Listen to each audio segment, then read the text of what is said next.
무더웠던 여름을 뒤로하고 9월이 되면서 아침과 저녁에는 제법 선선한 날씨가 됩니다. 그래서 우리의 가정의 이불도 조금 두터운 이불로 바꿔지는 가정들도 있습니다. 낮에는 따끈따끈한 햇빛을 통해서 모든 곡식들이 잘 무르익으라고 하나님이 따끈따끈한 햇빛을 주셨습니다. 가을이 되면 농부가 저 들녘을 바라보면서 잘된 농산물들을 바라보면서 마음의 여유를 가지고 미소 웃음을 띠게 됩니다. 이 농부가 가을의 추수에서 그해 지은 여러 가지 농산물을 가지고 음식을 만들어 먹을 때 그 모든 나온 과일과 햇 나온 여러 가지 곡식을 가지고 음식을 만들어 먹는 농부의 마음에는 행복과 여유가 있습니다. 과거의 농경사회 때는 겨울에 무엇을 먹고 살아야 되느냐 염려도 많이 했습니다만 농부가 농사 지은 것을 방과 창고에 가득 쌓아놓고 생각합니다. 이것만 가지면 우리 식구들이 금년 겨울도 잘 먹고 무사히 지낼 것이라 라고 생각할 때 농부는 흐뭇함과 행복감과 여유를 가질 수가 있겠지요. 우리가 이 땅에 오신 예수님, 그분도 육신을 입고 오셔서 육신적으로는 우리와 같이 꼬집으면 아프고 예수님도 드셔야 되고 잠자리가 필요했던 예수님이셨습니다. 그러나 그 예수님의 삶을 가만히 들여다보면 정말 세상의 어느 누구보다 여유와 풍요의 삶을 사셨다고 하는 사실을 깨닫게 됩니다. 그분은 세상의 모든 주인이셨고 모든 소유주이셨으면 스스로 가난하게 되셔서 육신을 입고 이 땅에 오신 종의 모습으로 오셨습니다. 하지만 예수님은 정신적이며 영적인 면에서 누구보다 가장 풍요로운 삶을 사신 것을 보게 됩니다. 우리 그리스도인들은 바로 예수님을 통해서 이 풍요로운 삶을 배워가야 됩니다. 예수님은 우리의 모델이십니다. 바울이 초기 기독교의 모델이 되었고 구약의 많은 믿음의 선진들이 오늘 성도들의 신앙의 모델이 되었습니다만 궁극적으로 예수님은 모든 면에서 우리의 모델이 되시기 때문에 예수님을 통해서 우리는 배워야 됩니다.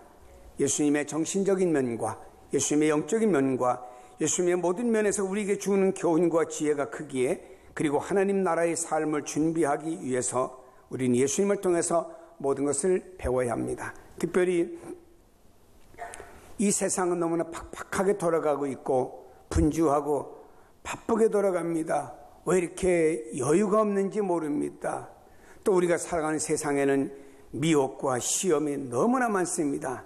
이런 가운데서 우리의 삶이 더더욱 풍요롭고 또 우리의 삶이 바르게 살아가기 위해서는 예수님의 삶을 통해서 우리가 배워야 합니다. 그것이 바로 그리스도인의 진정한 능력 있는 삶이라고 부를 수가 있습니다. 사람은 좀 더 돈을 더 벌어야 되고 목표를 이루어야 되고 성공해야 된다라고 해도 결국에 그건 모든 걸 가졌지만도 사람은 만족할 수 없고 사람은 행복할 수가 없습니다. 세상에 많은 것을 소유하고 내가 원하는 것을 다 가졌다라고 해도 사람은 만족함이 있을 수가 없습니다. 그래서 사람들은 더 나은 삶을 위해서 시간과 정력을 쏟아붓고 있습니다. 너무나 분주하고 바쁘게 살아갑니다. 마음의 여유, 생각의 여유, 시간과 공간, 관계의 여유, 삶에 이런 여유가 없이 너무나 팍팍하게 살아가는 것이 우리의 현실이라고 볼 수 있습니다. 거기서 열매를 얻으려고 하고 거기서 삶의 행복을 찾으려고 합니다. 과연 그럴까요? 만족할 수 없는 욕망의 갈등이 우리를 만족시켜 줄 수가 있겠습니까? 행복하게 우리를 만들어 줄 수가 있겠습니까? 결코 그렇지 않다고 하는 것을 우리는 잘 압니다. 중요한 것은 우리가 세상이 제시하고 세상 사람들이 쫓아가는 그것이 아니라 주님께서 우리에게 보여주신 그러한 삶, 그 삶을 동경하고 그 삶을 배우고 그 삶을 누리는 것이 우리의 지혜인 줄로 믿습니다. 예수님의 삶은 우리가 어떻게 살아가야 되는지를 보여주셨고 그런 모든 것을 우리에게 모델로 제시해 주었기 때문에 우리는 주님을 바라봐야 됩니다. 먼저 주님은요, 정신적인 풍요로운 삶을 살아가셨습니다. 우리가 주님을 통해서 정신적인 풍요로움을 배워야 합니다. 이것이 주님이 우리에게 보여주신 첫 번째 풍요로움이라고 하는 것입니다. 우리는 성경을 읽으면서 예수님의 사고가 유대인들과 다르다고 하는 것을 많이 볼 수 있습니다. 예수님의 생각은 당시에 히브리 사람들과 달랐습니다. 유대인들은 율법의 문자적 해석과 실행을 강조하지만 예수님은 율법의 근본 정신을 강조하셨습니다. 그한 대표적인 예가 안식이라고 하는 이야기입니다. 유대인들은 안식일 그 자체가 중요하게 생각합니다.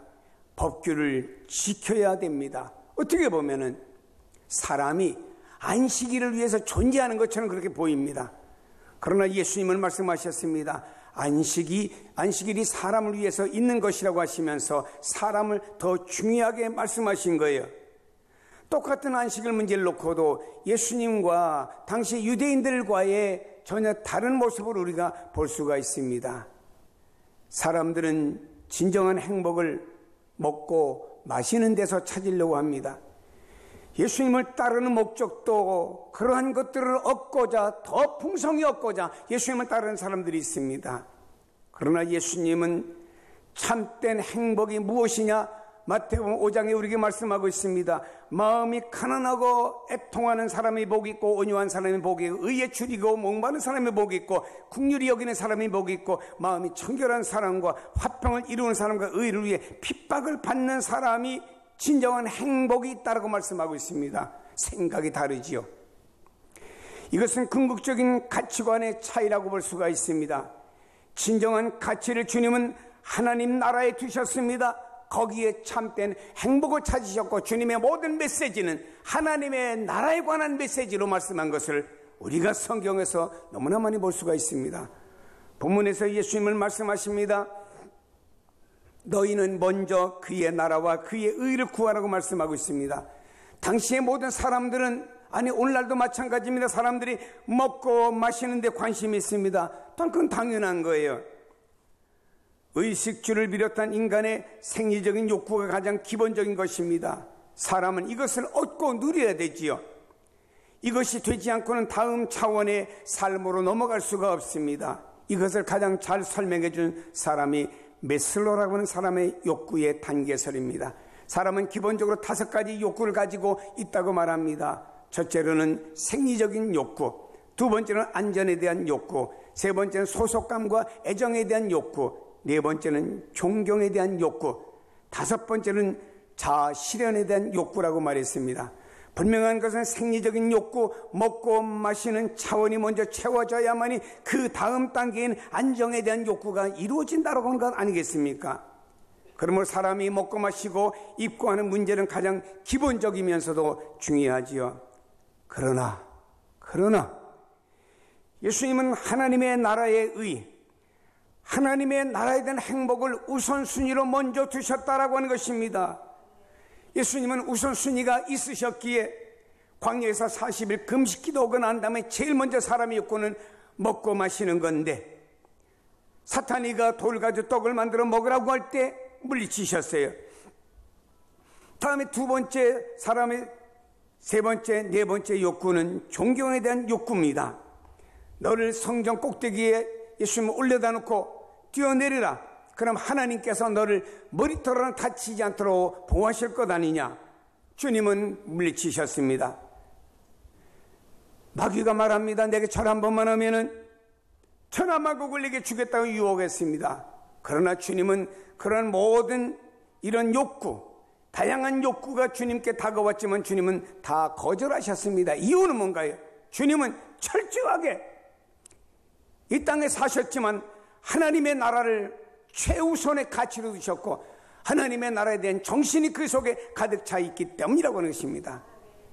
바로 그것이, 그런 가치관과 그런 주님의 정신이 주님의 모든 삶을 풍요로운 삶으로 만들어 주었다고 하는 것을 우리는 볼 수가 있습니다. 우리의 인생 살면서 우리의 가치관의 최우선순위가 어디에 있는가를 한번 확인해 보아야 됩니다. 그리고 변함없이 이 가치관 중심으로 보고 생각하고 분별하고 행할 수 있는 우리가 되어져야 됩니다. 그리할 때 우리는 마음과 정신의 풍요로운 삶을 살아나갈 수가 있는 것입니다. 삭개오라는 인물을 보세요. 예수님을 만났습니다. 예수님을 만나기 전에 수단 방법을 가리지 않고 돈을 모았습니다. 돈이 자기 행복이었고 가치였고 그 돈으로 말미암아 와지는 지위가 많은 사람부터 존경을 받는 줄로 그렇게 생각을 했습니다. 그러나 주님을 만났습니다. 주님을 만난 다음에 이 삭개오가 주님 앞에 뭐라고 고백합니까? 삭개오가 서서 주께 여짜오되 주여 보시옵소서. 내 소유의 절반을 가난한 자들에게 주겠사오며 만일 누구의 것을 속여 빼앗은 일이 있으면 네 값절로 갚겠나이다. 이것이 주님을 만난 사람의 능력이었습니다. 다시 말해 삭개오는 말합니다. 더 이상 물질에 더 이상 세상 가치에 집착하지 않겠다고, 이것을 과감히 내려놓겠다고 하는 삭개오의 고백이 아니고 무엇이겠습니까? 그리고 우선순위를 하나님의 나라의 가치에 두는 사람이 아니겠습니까? 하나님 나라의 삶을 살게 됩니다. 이것이 능력이라고 하는 것입니다. 사랑하는 여러분이, 우리는 기억해야 됩니다. 우리는 먼저 정신적인 풍요로움이 있어야 돼요. 오늘날에 많은 사람들이 정신적인 여유가 없어요. 너무나 바빠요. 때로는 이런 기도가 필요합니다.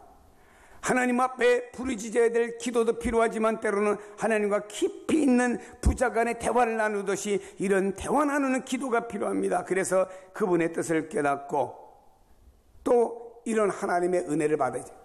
부자간에 대화하다 보니까는 아버지가 아들의 생각이 이렇구나, 그래 참 네가 그런 생각이 있구나.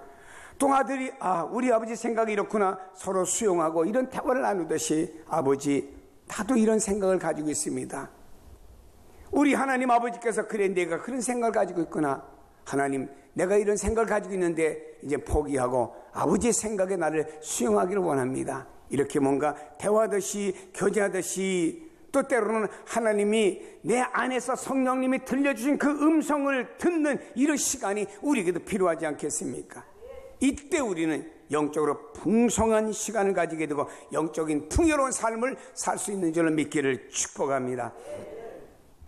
이러한 풍성한 삶은 세상 사람들은 꿈에도 꿀 수 없는 일입니다. 말로 설명해도 알아줄 수 없는 일입니다. 체험하지 않은 사람은 이해할 수 없고 그 깊이와 여유를 맛볼 수가 없습니다. 이것은 누가 합니까? 바로 영적인 깊이와 여유를 가져본 사람만이 알 수가 있습니다. 진정한 그리스도의 능력은 바로 이게 능력이에요. 주님은 우리의 풍요로운 영적인 삶을 누리기를 원하고 있습니다. 우리에게 보여주셨고 우리가 이것을 배워야 됩니다. 성도 여러분, 주님 닮아서 영적으로 풍요로운 삶을 사십시다. 중요한 것은 물질보다 더 풍요로움이 있다는 사실을 배우고 가셔야 됩니다. 주님께서는 우리에게 보여주신 진정한 풍요로움의 하나는 작은 여유를 즐기셨다는 모습입니다. 주님은 외적으로 볼 때 부자도 아니셨습니다. 그러나 주님은 가장 풍요하게 사셨습니다. 주님은 진정한 부자셨습니다. 그러면서 한편으로 주님은 가난하셨습니다. 고린도 후서 8장 9절에 보니 우리 주 예수 그리스도의 은혜를 너희가 알거니와 부유하신 이로써 너희를 위하여 가난하게 되심은 그의 가난함으로 말미암아 너희를 부유하게 하려 하심이라고 말씀하고 있습니다. 주님의 삶 그 자체가 가장 풍요로운 삶을 사셨고 주님은 진정한 행복이 무엇인지를 아셨다고 하는 것입니다. 자기에게 주어진 것에 감사하고 만족하면서 여유와 가치를 누리는 사람이라고 하면 여러분도 가장 풍성한 삶을 살 수 있다고 하는 것을 믿기를 바랍니다. 우리 친구 목사 중에 아주 재미난 사람이 있습니다. 한 번은 제주도 갔습니다. 왔으니 기념으로 낚시를 좀 하자고 해서 낚시를 빌려가지고 우리는 미끼를 끼워가지고 이렇게 던져서 고기가 물리기를 기다리는데 그 친구는 낚싯대를 그냥 집어넣고 그냥 앉아있는 거예요. 왜 집어넣고 앉아있냐 물어봤더니 낚시는 집어넣는데 거기에 낚시 끝에다가 그 고기를 잡으시는 아무것도 미끼를 끼지 않고 그냥 집어넣고 있는 거예요. 그래서 우리가 말했습니다. 이 사람아, 하루 종일 당신이 있어도 고기 한 마리도 안 걸려. 그랬더니 날 보고 하는 말이, 친구야, 낚싯대 탁 넣고 기다리는 이 유연함과 여유가 얼마나 마음에 즐거우냐. 나는 고기를 잡아야 되겠다고 고기가 왜 안 무냐고 바등바등 하고 있는데 그 친구는 빈 낚시를 떡 집어넣고 좋구나, 좋구나, 강태공 사춘같이 기다리고 있는 거예요. 다시 말해 여유로움이 있다라고 하는 것입니다. 인생 각박하게 살다가 시간 흘러가면 내 인생은 참 각박하게 살다 보니 오늘 현실에는 뭐야? 아무것도 없어. 이럴 때가 있지 않습니까? 여러분, 우리가 참 좀 여유로움을 가지고 살아갔으면 좋겠습니다. 가정에서도 저녁이면 식구들이 둘러앉습니다. 오손도손 얘기하면서 밥 먹고 좋은 시간 갖고 부모님들의 하루의 이야기라든지 애들의 이야기를 들으면 얼마나 좋겠습니까? 부모가 아이들만 야야 빨리 먹고 가, 공부해! 그럼 싹탕 먹고 공부하러 갑니다. 밥 먹는 시간은 줄였다고 봅시다. 엄마한테 한 소리 듣고 지방에 들어갔는데 공부가 머리가 들어가겠습니까? 그 머리가 정리되는 시간이 1시간이 될 수 있고 2시간이 될 수 있어요. 차라리 식탁에 앉아 이런 얘기 저런 얘기하면서 아이에게 풍요로움과 정신적인 여유를 갖게 만들어주고 나서 짧은 시간을 공부한다고 해도 그 아이가 더 머리가 정리된 상태에서 좋지 않겠어요? 우리 삶이 좀 이렇게 좀 나가야 된다 이 말이에요. 저는 이 설교를 사실은 저한테 하는 설교입니다. 제가 진짜 여유 없이 살아가요. 아침 꼭두 새벽부터 시작해가지고 저녁 밤중까지 말입니다. 또 찾아와요. 어제는 어떤 목사님들이 또 찾아와서 밤 12시 5분 전까지 또 대화하다 또 갔어요. 그러니 나의 시간이라고 하는 환경에서 다 빼앗겨버리니까는 여유가 없어요. 말씀을 놓고도 묵상하고, 그래, 주님이 이렇게 말씀하셨지. 하나님 앞에 부르짖어 기도도 하지만 앉아서 주여 하고 내 안에 계신 주님과 더불어서 깊이 대화하는 이런 시간도 좀 몇 시간씩 가지면 얼마나 좋겠습니까? 여러분의 삶에 너무나 여유가 없어요.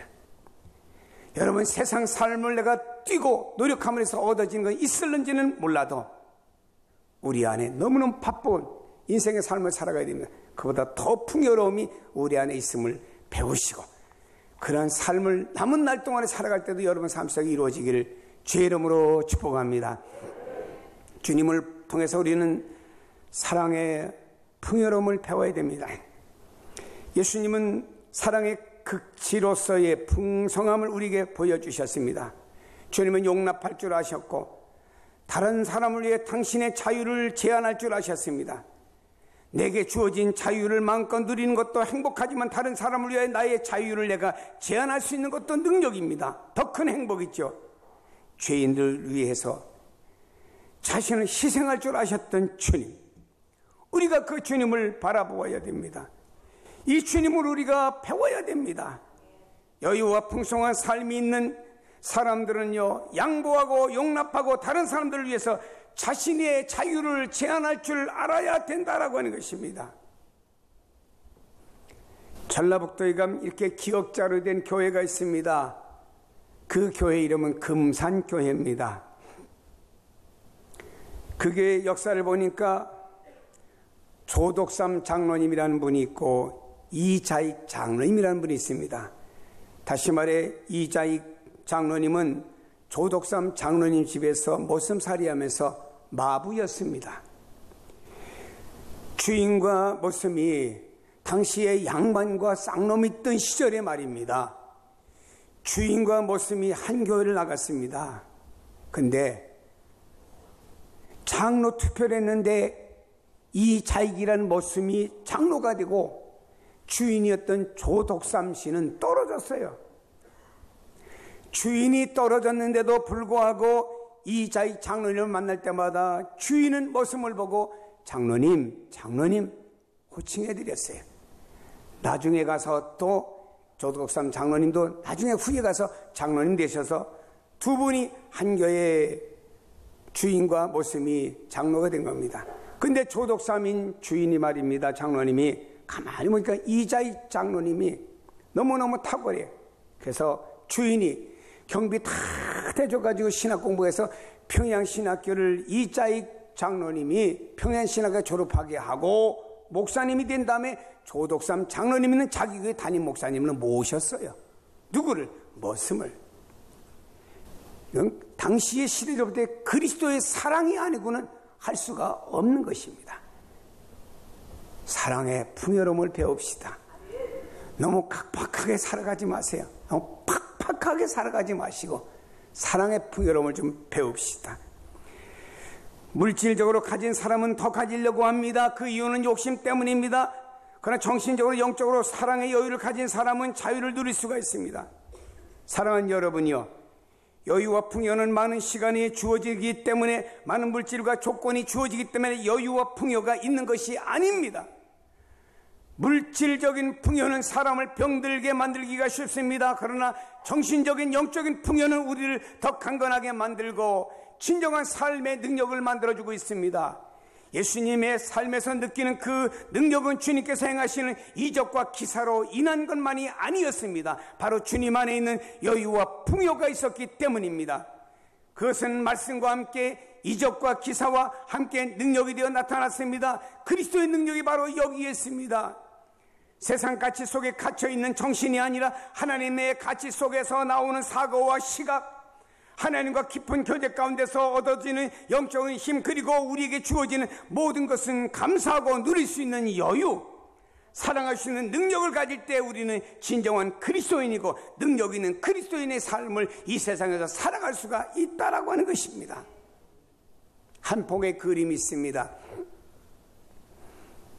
그 그림 속에 그 나오는 인물은 누가 봐도 가난한 사람이에요. 거기에 보니 빵 한 조각을 놓고는 하나님께 감사 기도 드리는 그의 얼굴 모습, 그림 속에서 뭔가 여유가 있습니다. 그의 가정의 주변의 모습은 좋은 가구가 있는 것도 아니었습니다. 어떻게 보면 그 빵 한 조각 다 말라버린 것 같은 빵 한 조각을 놓고 그는 하나님 앞에 감사 기도 드리는 그의 모습 속에서 여유라고 하는 거 있죠. 한 폭의 그림이지만 그 사람 속에 바로 정신적인 여유가 있고 영적인 여유가 있기 때문에 그 사람은 그런 기도를 드릴 수 있는 사람이 아니겠습니까? 여러분, 우리 가정도 마찬가지입니다. 출비하게 놓고도 감사할 수 없을 수가 있어요. 저는 어제 행사에 쭉 다니다 보니까 여기치 않게 아침도 뷔페를 먹고 점심도 뷔페를 먹고 저녁에도 뷔페를 먹게 되었습니다. 근데 하루 종일 뷔페를 먹다 보니까 내 속이 부패되는 것 같고 나중에는 음식을 봐도 반갑지가 않습니다. 또 먹어야 되나? 그러니 이거 티켓까지 왔으니 안 먹으니 본전이 아깝고 또 먹습니다. 그런가 하면 어떤 사람은 김밥 한 줄을 놓고도 토스트 하나를 놓고도 하나님께 감사하며 영적인 자유를 누리시는 사람이 얼마든지 있습니다. 사랑하는 여러분, 우리 그리스도인들이 진정한 이 능력은 주님께로부터 옵니다. 예수님 바라보시고 배우는 성도가 되기를 주의 이름으로 축복합니다.